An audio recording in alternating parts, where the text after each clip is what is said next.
रिश्ते रिश्ते रिश्ते ऐसे निभाते हैं रिश्ते। नमस्कार, मैं संजय सिन्हा। अभी जो कहानी आपको सुनाने जा रहा हूँ उसका नाम है गम खाना। मेरे एक मित्र को पार्टी में आना था लेकिन वो नहीं आ पाए। हम सब वहाँ पहुँच गए थे और हमने काफ़ी देर तक अपने मित्र का इंतज़ार भी किया, पर नहीं आने पर मुझे थोड़ी चिंता हुई। आखिर मुझसे नहीं रहा गया और मैंने अपने मित्र को फ़ोन कर दिया कि सब लोग यहाँ पार्टी में पहले से पहुँचे हुए, तुम क्यों नहीं आए। फ़ोन की घंटी बहुत देर तक बजती रही। काफ़ी देर बाद मेरे मित्र ने फ़ोन उठाया। उनके हेलो कहने के अंदाज से ही मैं समझ गया था कि कुछ गड़बड़ है। फिर भी मैंने पूछ लिया कि सब यहाँ आ गए हैं, तुम क्यों नहीं पहुँचे। मेरा मित्र पहले तो इधर उधर की बातें करता रहा, फिर उसने धीरे से कहा, यार वाइफ से झगड़ा हो गया है, सुबह ही झगड़ा हो गया, तब से मूड ऑफ है और वो अलग कमरे में सो रही है। मैं अपने कमरे में हूँ। बच्चे भी हमारे झगड़े में डांट खा चुके हैं, वो सहमे से अपने कमरे में है। संजय सिन्हा समझ गए थे। लग रहा था कि यही हुआ होगा। हालांकि मेरे मित्र की अपनी पत्नी से लड़ाई हुई थी, उस बारे में मुझे अंदाज़ा ये था कि पति पत्नी के बीच संबंध आमतौर पर ऐसे बिगड़ते हैं, मगर वो परमानेंट नहीं होते क्योंकि उनके संबंध अच्छे हैं, ऐसा मैं जानता हूँ। फिर ये झगड़ा क्यों। मैंने अपने मित्र से अनुमति लेकर उनकी पत्नी को फ़ोन किया। उनके मोबाइल की घंटी भी बहुत देर तक बजती रही और बहुत देर बाद उन्होंने फ़ोन उठाया। मेरे मित्र ने तो मुझे बता ही दिया था कि झगड़ा हुआ है, लेकिन पत्नी ने मुझे नहीं बताया। उन्होंने बहुत अनमने मन से इतना ही कहा कि भैया सुबह से तबीयत ठीक नहीं है, सिर में दर्द है। मैंने मित्र की पत्नी को नहीं बताया कि मेरी बात उसके पति से हो चुकी है। हाँ, इतना ज़रूर कहा कि तुम दोनों को आज पार्टी में आना था, तुम्हारे पति भी फ़ोन नहीं उठा रहे, तुम भी नहीं उठा रही थी, तो मुझे चिंता हुई, सब खैरियत तो है ना। अब मेरी मित्र की पत्नी से नहीं रहा गया। वो फ़ोन पर ही सुबह पड़ी, भैया आपसे क्या छुपाना, सुबह सुबह ही हमारा झगड़ा हो गया। मैं सारी बात जानकर भी अनजान था। मैंने इतना ही कहा, हम लोग यहाँ पार्टी में इंतज़ार कर रहे हैं, दफ्तर के सारे लोग आए हैं, उठो फटाफट तैयार हो और यहाँ चले आओ, मैं अपना ड्राइवर तुम्हारे घर भेज रहा हूँ। मित्र की पत्नी ने कहा, भैया ज़रा भी मूड नहीं है। मैंने कहा, मूड बनाने से बनता है, बिगाड़ने से बिगड़ जाता है, मैं गाड़ी भेज रहा हूँ। अब उसने कहा कि ठीक है, लेकिन उनको तो आप ही फ़ोन कीजिए, मैं नहीं कहूँगी। मैं कहूँगी तो वो कहेंगे कि मैंने झगड़े वाली बात बता दी है। मैंने कहा, आप खुद अपने पति के पास जाइए और अपना फ़ोन उसे दे दीजिए और कहिए कि संजय सिन्हा का फ़ोन है। काफ़ी मुश्किल से वो कमरे से निकली, पति के पास गईं और फ़ोन पति को दे दिया। पति ने फ़ोन पर कहा कि ठीक है, गाड़ी भेज दो। करीब 1 घंटे में दोनों बच्चे, पापा और मम्मी मेरे सामने थे।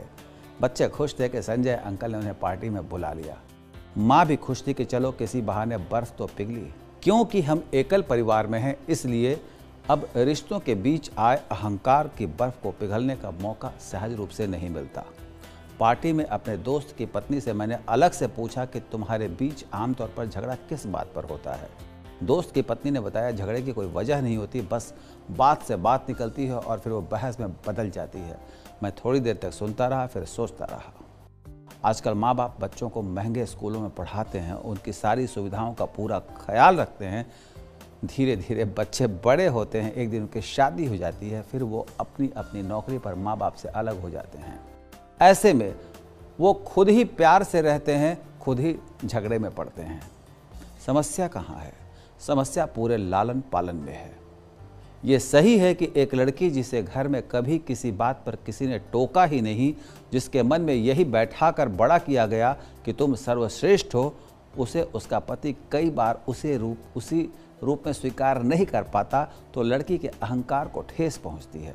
ठीक उसी तरह एक लड़का जो अपने घर में माँ बाप भाई बहनों के बीच आज़ादी से पला और बड़ा हुआ, जिसे कभी घर में किसी ने किसी बात पर न डांटा न टोका, उसकी पत्नी भी उसे कहीं रोकती या टोकती है तो उससे यह सहन नहीं होता। बस यहीं से शुरुआत होती है झगड़े की।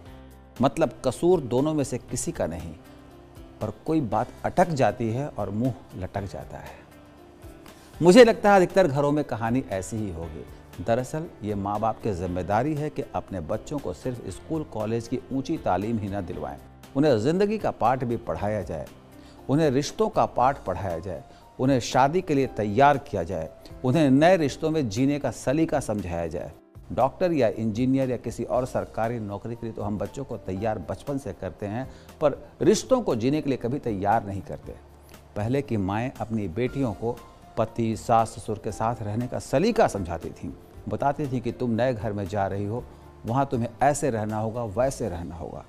पर अब माएँ ऐसा कुछ नहीं सिखाती, महानगरों में तो बिल्कुल भी नहीं।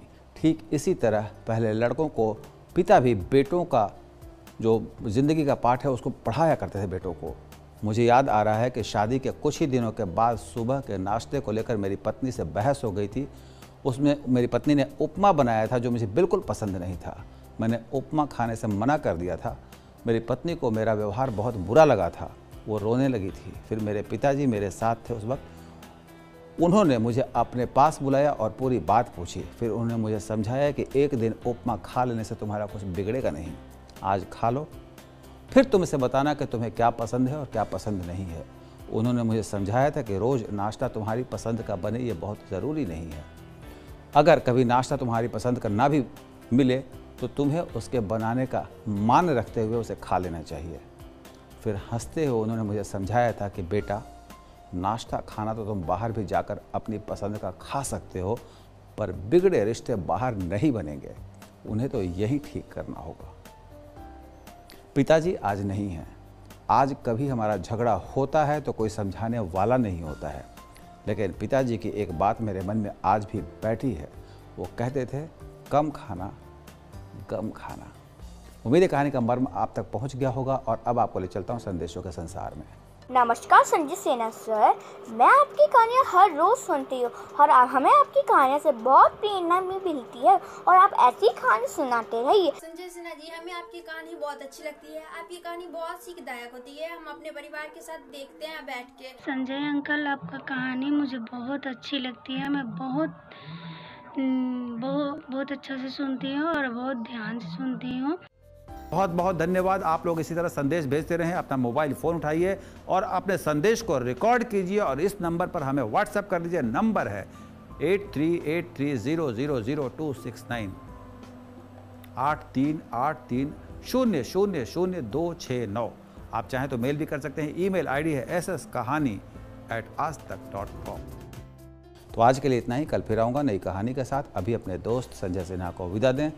नमस्कार। सांसों की पूंजी खत्म हो न जाए, भर भर के जीवन की किस्तें, रिश्ते